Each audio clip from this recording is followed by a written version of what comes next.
금융업 종사자인 30대 최모 씨. 한 달 전 검찰 수사관이라는 사람에게서 전화 한 통을 받았습니다. 최 씨의 통장이 시중은행 불법 자금 세탁 용도로 쓰였다는 겁니다. 최 씨는 보이스피싱을 의심해 끊으려 했지만 자신뿐 아니라 가족들의 신상을 줄줄이 읊으며 수사 대상이라고 하자 믿을 수밖에 없었습니다. 가족 협박부터 해가 집 주소 얘기니까 거기서 그냥 이게 약간 멘탈이 나가버린 거죠. 구속영장을 확인하라며 알려준 사이트에 이름과 주민번호를 넣자 검찰총장 직인이 찍힌 영장이 나와 있었습니다. 이들은 최 씨에게 구속수사 대신 모텔에서 조사를 진행하겠다며 사실상 최 씨를 감금했습니다. 그리고 원격 제어 앱부터 설치하도록 했습니다. 이때부터 최 씨의 휴대전화에 112와 검찰 콜센터 1301번호로 전화가 걸려오기 시작합니다. 보이스피싱 조직이 원격 제어 앱으로 직접 악성 앱을 설치해 좀비 폰으로 만든 뒤 특정 번호가 뜨도록 조작한 겁니다.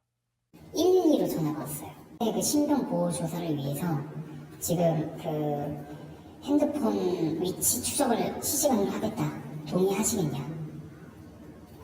이렇게 물어보더라고요. 일당은 최 씨 모르게 휴대전화로 3,600만 원을 대출받아 가져갔습니다.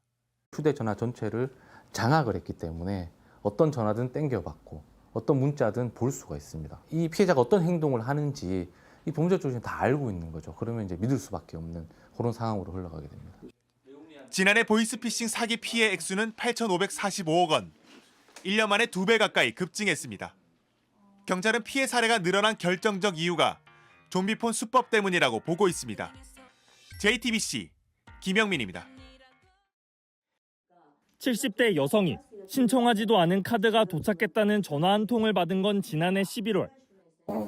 카드가 배달이 됐다. 그러니까 좀 사인 좀 해달라. 이렇게 해서 난 카드 신청한 적이 없다. 그랬더니 우체국 직원이라는 남성은 카드사의 발급 여부를 확인해보라며 문자 메시지를 보냈습니다.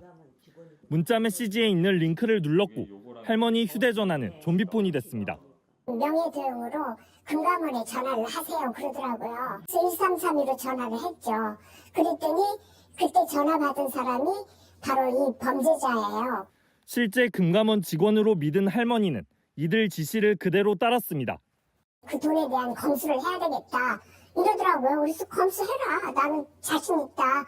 제 있는 돈이 하나도 없다 거기에는. 그리고 좀 알려줬어요. 그랬더니 그 다음 날부터 돈을 빼가기 시작하더라고요. 이렇게 2주간 뺏긴 돈 12억 원은 남편이 남긴 유산입니다. 이 돈은 60개가 넘는 유령회사 명의 통장을 거쳐 어디론가 빠져나갔습니다. 경찰 관계자는 실체도 불분명한 법인 계좌를 추적하면 또 다른 계좌가 나오는 시기라고 설명했습니다.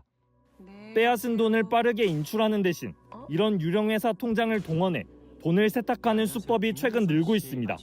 다른 계좌로 2차, 3차 재이체하는 겁니다.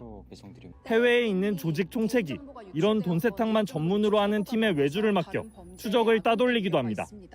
정부가 매년 보이스피싱 대책을 내놓고 있지만 피해가 계속 늘고 있는 이유입니다. JTBC 이세연입니다.